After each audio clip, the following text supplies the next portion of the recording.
Hello students. तो आज हम पढ़ेंगे इराक पर हमला। इराक पर हमले की जब हम बात करते हैं इससे पहले जैसे कि हमने पढ़ा था पार्ट 1 में कि अमेरिका द्वारा किस तरीके से हमला किया जाता है, इराक और कुवैत की युद्ध में किस तरीके से इन्वॉल्वमेंट देखा जाता है।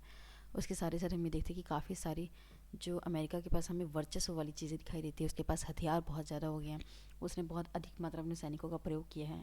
अंतर्राष्ट्रीय संगठन जो है उनकी वजह से नहीं सुनी, यूएनओ जिसे बोलते हैं, अंतर्राष्ट्रीय संगठन जिसे यूनाइटेड नेशंस ऑर्गेनाइजेशन बोला जाता है। उसके बाद आज हम पढ़ेंगे इराक पर आक्रमण। जब इराक पर आक्रमण की बात की जाती है तो पहली बात तो ये की जाती है कि 2003 के 19 मार्च को ये होता है, ये आपको पता होना चाहिए। 19 मार्च 2003 को इराक पर हमला किया जाता है। हमला कौन करता है? अमेरिका करता है।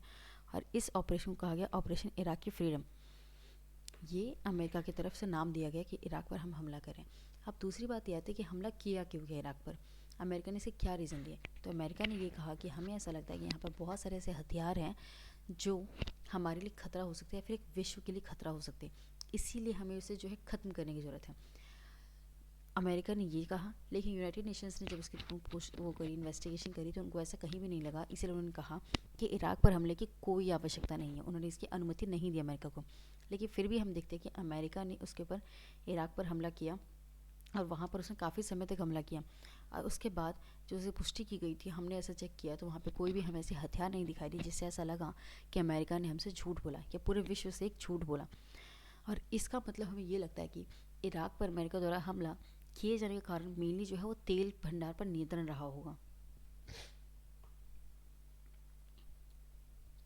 जैसे कि हमने पहले भी देखा है कि अमेरिका ने इस तरीके से हमले किए हैं, तो कहीं ना कहीं ये चीज़ें ये दिखा रही कि अमेरिका जो है विश्व में अब अपनी पहुंच बढ़ा रहा है, तेल के ऊपर कार्य कर रहा है कि उसको तेल मिल जाए ताकि वो अधिक से अधिक विकास कर सके। उसके साथ ही साथ अब इसका क्या फ़र्क पड़ेगा अमेरिका के ऊपर। अमेरिका का क्या होता है, इस टाइम बहुत सारे सैनिक मारे जाते हैं इराक हमले के दौरान।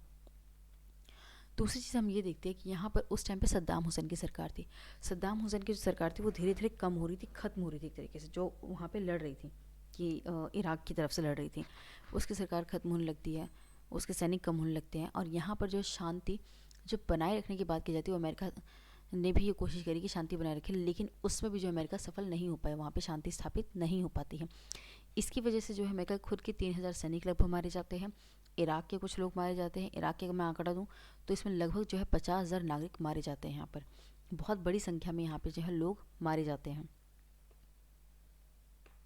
ये मार्क नहीं हो पा रहा है यहाँ पे, कोई बात नहीं। तो इससे जो है अमेरिका का हमला हम देखते हैं कि वो लगभग असफल हो जाता है। यहाँ पर वो उस तरीके से सफल नहीं हो पाता जिस तरीके से होना चाहिए।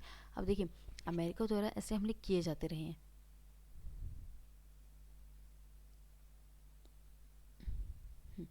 तो इससे कहीं ना कहीं हमें ये पता चलता है कि अमेरिका ने वहाँ पे तेल के लिए कार्य करा।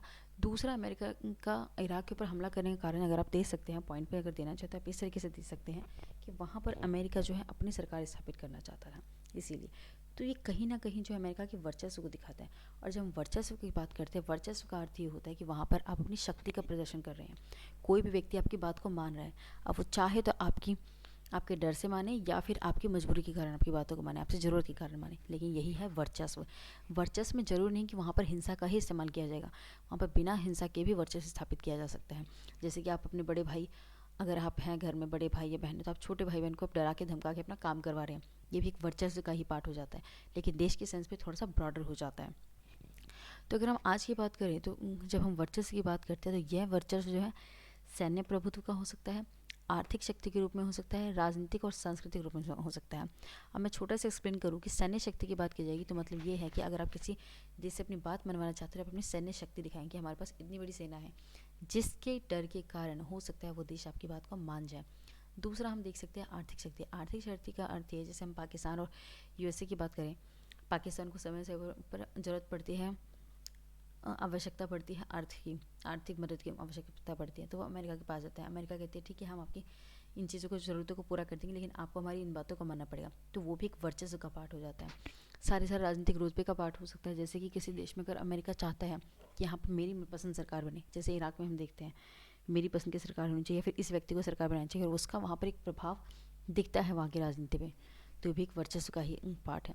सांस्कृतिक बढ़त की बात की जाती है, इससे वर्चस्व की बात की जाए तो यहाँ का अर्थ ये होता है, जैसे इंडिया में हम देखते हैं काफ़ी सारी चीज़ें जो हम वेस्टर्नाइज फॉलो कर रहे हैं, अमेरिका के फॉलो कर रहे हैं, वहाँ का कल्चर हो सकता है, कल्चर में आपके खान पीन हो सकता है, पहनने का तरीका हो सकता है, ये सब जो है एक वर्चस्व का ही पार्ट है। तो जब हम शीत युद्ध की बात करते हैं 1945 से 91 तक जो चला था, उसके बाद से हम देखते हैं कि अमेरिका और सोवियत संघ यही दो शक्तियाँ बच जाती हैं। उनमें से जब सोवियत संघ खत्म हो जाता है, डिक्लेयर था कि अब जो वर्चस्व स्थापित होगा वो सिर्फ एक महाशक्ति ही का ही रहेगा, और वो महाशक्ति हमारे पास जो अमेरिका के रूप में उभर कर आती है। तो एक चीज़ आप याद रखना कि पूछा जा सकता है कि एक ध्रुवीय व्यवस्था विश्व में कब शुरू हुई, तो आप कह सकते हैं कि 1991 के बाद शुरू हो जाती है एक ध्रुवीय विश्व व्यवस्था पूरे विश्व में। इसका अर्थ ये होगा, एक ध्रुवीय विश्व का अर्थ ये होता है कि किसी एक देश के हाथ में जो बड़ी सत्ता है, एक बड़ी शक्ति है, उसे कहा जाता है एक ध्रुवीय, वो उस महाशक्तिशाली देश बनी है जिसमें अमेरिका हो गया है। 1991 के बाद क्यों कह रहे हैं, क्योंकि 1991 में जो आपका यूएसएसआर बिखर जाता है, टूट जाता है 15 टुकड़ों में, और उसमें से एक रूस बाहर निकलता है, बाकी और भी छोटे छोटे देश जैसे यूक्रेन हो गए या फिर और भी देश इससे बाहर आते हैं। तो इस वजह से हम कह सकते हैं 1991 के बाद से जो एक ध्रुवीय देश देखते हैं जो कि एक अमेरिका था। उसके बाद अगर हम वर्चस्व की बात करें तो सैन्य शक्ति के अर्थ में देखते हैं। अब पहले हम बात करते हैं हेजेमनी का। जब हम हेजेमनी की बात करते हैं जिसकी स्पेलिंग होती है HEGEMONY, हेजेमनी। हेजेमनी का अर्थ वही होता है जो कि आपका एक वर्चस्व का अर्थ होता है। इसका संबंध ये हो सकता है कि वो आप जो है इस प्रकार है कि मैंने कि पहले अर्थ का संबंध राज्यों के बीच सैन्य क्षमता की बनावट और तौल से है, कि आप अगर अपने आप को शक्तिशाली देखें तो आप कैसे देखेंगे, अपने आप को सैन्य क्षमता में देखेंगे कि आपकी सैन्य क्षमता कितनी है, उस आधार पर देखेंगे।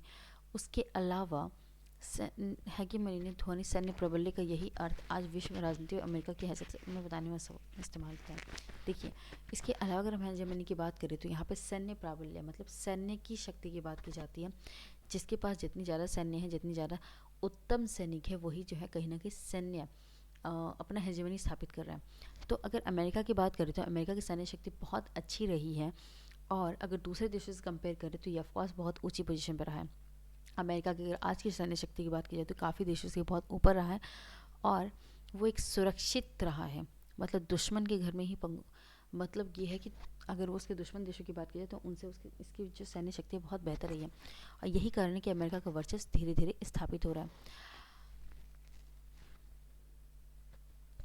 अमेरिका के जगह अगर हम कंपेयर करें तो लगभग अमेरिका से कम जो है सैन्य शक्ति रखने वाले बड़े 12 देश हैं, जिनका सैन्य खर्च अमेरिका से काफ़ी कम है।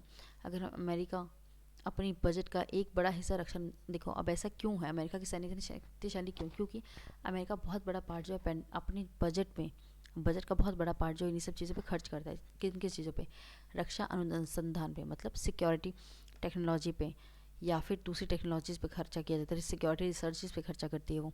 और यही रीज़न है कि अमेरिका का जो सुरक्षा का सिस्टम है, सिक्योरिटी सिस्टम है, बहुत उन्नत रहा है। अमेरिका का जैसे कि हम अच्छे से जानते हैं कि वहाँ की प्रौद्योगिकी बहुत अच्छी है, बहुत आगे है, और यही रीज़न है कि हम देखते हैं कि किसी देश से जो है इसका कंपेयर कर पाना इतना आसान नहीं है। इराक पर जब हम हमले की बात करते हैं, वहाँ पर भी अमेरिका ने बहुत अच्छे से प्रदर्शन किया, अपनी प्रौद्योगिकी का इस्तेमाल किया, लेकिन फिर भी हम देखते हैं कि अमेरिका वहाँ पे कमज़ोर साबित हुआ। कुछ टाइम बाद जो अमेरिका को इराक को छोड़कर जाना पड़ा, अमेरिका की कमज़ोरी को पूरी तरीके से अगर समझना चाहते हैं, हमें पहले जो इसका ऐतिहासिक रूप देखना पड़ेगा। जब ऐतिहासिक रूप की बात की जाती है तो यहाँ पे हम ये देखते हैं कि साम्राज्यवादी शक्तियों में अगर बात करेंगे तो वहाँ पे सैन्य बल का प्रयोग बहुत ज़्यादा होता है, जिसमें क्या क्या होता रहा, अगर आप अपने स्टेट को बढ़ाना चाहते रहे, आपको 4 चीज़ों का इस्तेमाल करना पड़ता रहा। वो क्या होता रहा, अवरोध करना, दंड देना, कानून व्यवस्था को बहाल रखना, और साथ ही जीतना होना चाहिए। अगर आप ये चारों चीज़ें मेंटेन रखते हैं, इसका अर्थ है कि आप अपने साम्राज्य को बढ़ा सकते हैं। और यहाँ पर अमेरिका जो हारता है इराक में, वो इन्हीं सब चीज़ों में कहीं ना कहीं कमज़ोर पड़ने लगता है।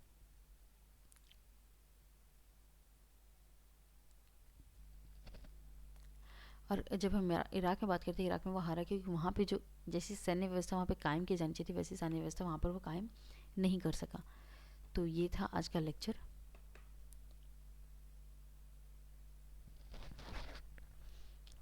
मैं उम्मीद करती हूँ कि आपको ये लेक्चर पसंद आया होगा, और फिर भी कोई डाउट अगर आपके रहते हैं तो ज़रूर मेरे से पूछें। और एजुकेशन क्लासेस को लाइक, शेयर और सब्सक्राइब करना ना भूलें। Thank you for watching.